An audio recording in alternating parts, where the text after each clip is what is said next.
Today I want to explore the world of our imagination. Why do we have this ability to imagine things? How can our imagination help us in our life today? And what is the relationship between imagination and the evolution in consciousness?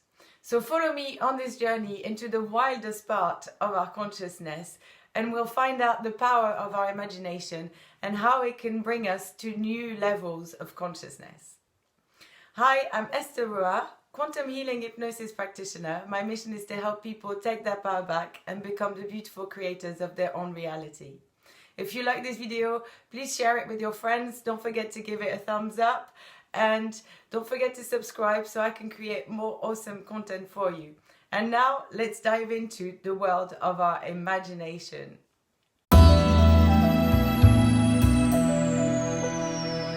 When we're kids, we're really good at working with our imagination. A cardboard box can become the best car in the world. The sofa in the living room can become the Himalayas and we're this great explorer. Our teddy bear talks, gets tired, it doesn't want to eat sometimes. We have imaginary friends and life is so fun, so fluid. We're in this constant state of wonder. And as we grow up, we tend to forget to use our imagination and we let the programming of society tell us how things are, and we get more distracted by the 3D reality like facts, bills, work, and all these things that take us away from who we truly are. And whilst science and fact-based knowledge is very useful, it can also be really limiting sometimes. And now that there is a call for humanity to wake up and expand consciousness, there is also a real need for us to let go of the attachments to the 3D world. And the way we can do that is through our imagination. For example, throughout history, whenever man has done a quantum leap in consciousness, it's because some of these men had a lucid moment, a transcendental moment, and with their imagination took the world to the next level. For example, when Leonardo da Vinci invented the plane before its time, or when Tesla invented the internet before we even had computers, or when Elon Musk nowadays is investing all his efforts into his project SpaceX and his mission for humanity to be able to live on Mars one day. So with our imagination, we can really make things happen and manifest things into being that don't exist today. This is how powerful our imagination is. It allows us to be visionaries, to be limitless. And this is how we can take humanity to the next level of consciousness. This is what shamans call dreaming reality into being. And Nikola Tesla said, "The day science begins to study non-physical phenomena, it will make more progress in one decade than in all the previous centuries of its existence." And I guess this is exactly what is happening today with people like Bruce Lipton, author of Biology of Belief, or Dr. Joe Dispenza, author of Becoming Supernatural. We realize that by entering the quantum field, we have access to an infinity of possibilities. We are able to solve world problems. We are able to heal body and mind. We are able to invent, and we are able to take humanity to the next level of consciousness. And the only way to enter this quantum field is through the power of our imagination. Dr. Joe Dispenza explains that to be able to enter this quantum field, we have to first quiet the conscious mind. We have to get out of the neocortex and get into the limbic brain. And the pineal gland sits right in the middle of the limbic brain. And when the pineal gland, what ancient civilizations call the third eye, when this pineal gland is activated, it works like an antenna and is able to receive higher frequencies, and we're able to get information from different dimensions, from higher realms, from other worlds, parallel worlds. We're able to access universal information. And to activate the pineal gland, we have to get into a trance state, which is called Theta Brainwaves. It is a very dreamlike state and very relaxing state for the body. It's a state where the body is able to repair, to heal. There are many ways that we can get into Theta Brainwaves: through meditation, through breath work, plant medicines, shamanic drumming, and of course in hypnosis, like we do in a quantum healing session.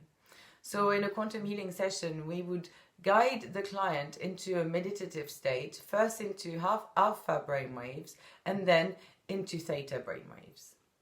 And in this state, we have access to an infinity of information, and we are able to understand who we truly are, and we are able to heal the body and heal the mind.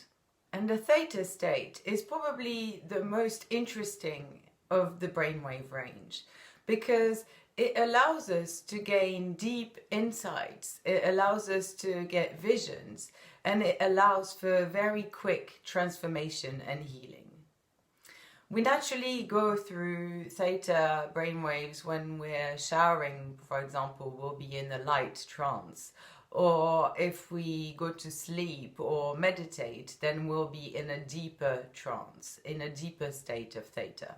And when we are in theta brainwaves, we are more receptive to integrating information into our long-term memory. It's much easier to learn when we are in theta brainwaves. And most of the aha moments happen during theta activity.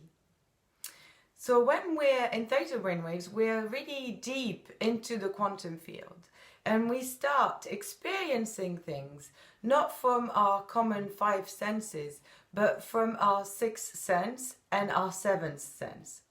Our sixth sense is our intuition. Our seventh sense is our higher self. It has access to all the information that is in the universe. It is called pure knowing, or unity consciousness, if you like. And I don't know if you've ever tried in your meditations asking questions and then you receive a very clear answer. That's already a use of your seventh sense. When we are in this experience in the quantum field, we experience it with our whole body, our whole being.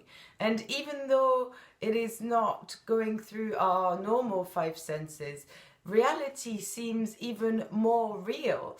And in that way, we could say that when we are in the quantum field, we are experiencing more of reality. It is our ability to astral travel, to lucid dream. Our imagination provides this avenue, this bridge, so we can transcend our beliefs, so we can go beyond what we know. And in the quantum field, we allow ourselves to experience the mystical, and that's how we can meet angel beings. This is how we can visit higher planes of consciousness, different dimensions. And William Blake was very familiar with these higher realms, and he made drawings and illustrations of all his visions and dreams to bring back this knowledge of the higher realms into his 3D world. And nowadays people do that in their meditations. Sometimes they have visions, or they start having meetings with extraterrestrial beings or angelic beings. The imagination is our bridge, our connection to spirit. And a lot of people, when they are met with those beings in their meditations, don't always believe this connection. They think, oh, I'm making all this up. Or sometimes even my clients in sessions, especially those that aren't so familiar to work with their imagination, feel like they're inventing all this. And in a way, they are, because you have to start visualizing to then get into a meditative state and get into theta brainwaves. So it's a little bit like creative writing, where you have to force yourself a little bit at first and then it comes. So the idea is that you have to play the game. But when we can let go and surrender to our imagination, then this is when the unexpected happens. And then you know that you are in the quantum field because you could not have made this up. And then you know that you are in direct connection with spirit, and you can really feel this connection with your whole body. You can really feel this experience with your whole self. And so we have to play along a little bit. We have to be like the child in this open state of wonder, and we have to play with the situations, play with the unexpected. So when we are met with a being, maybe let's start having a conversation, let's try and get some information. Or when we are visiting a new dimension, then maybe let's explore it and see what we can find and what information is there for us to bring back. So let me know in the comments if you have ever experienced this and what you got from it. That would be really interesting. Because spirit works in metaphors and symbols. So depending on how we perceive reality or how we perceive things, it will make up a story that we can understand. For example, René Descartes, a French mathematician and philosopher of the Renaissance, his famous quote is, "I think, therefore I am." Well, when he was 21, he had a very significant dream. An angel appeared in his dream and told him that the mastery of nature was to be achieved through numbers and measures. And from this, modern science was funded. So it seems a little bit paradoxical that René Descartes would follow the advice of an angel to then fund modern science and rationalism and materialism. But he followed his instinct, he followed his sixth sense, in his seventh sense actually. And from this, he was able to break through and bring new knowledge to humanity. And this is how most quantum leaps in evolution happen, through theta brainwaves and the use of our imagination. And Terence McKenna, who has explored these realms extensively, says that human history is completely interpenetrated with the peculiar and the non-human, which has very much compassion for mankind.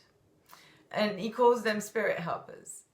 And so it's important for us to let the imagination be this bridge between us and the higher realms of consciousness if we want to evolve as a species. And the more you trust your imagination, the more you will see synchronicities that will confirm it. The more you use your imagination, the more you will be able to develop your sixth sense and seventh sense, which is your intuition and your higher self, your connection to unity consciousness. The more we use our imagination and the more we trust it, the more we can use it as an incredible tool to heal ourselves and also to manifest what we want in life. So I hope you like this video. Please let me know in the comments. And until next time, I wish you all the best and all the fun with your imagination. Use it, create with it, allow it to grow, allow it to take you beyond what you know, because really there are no limitations.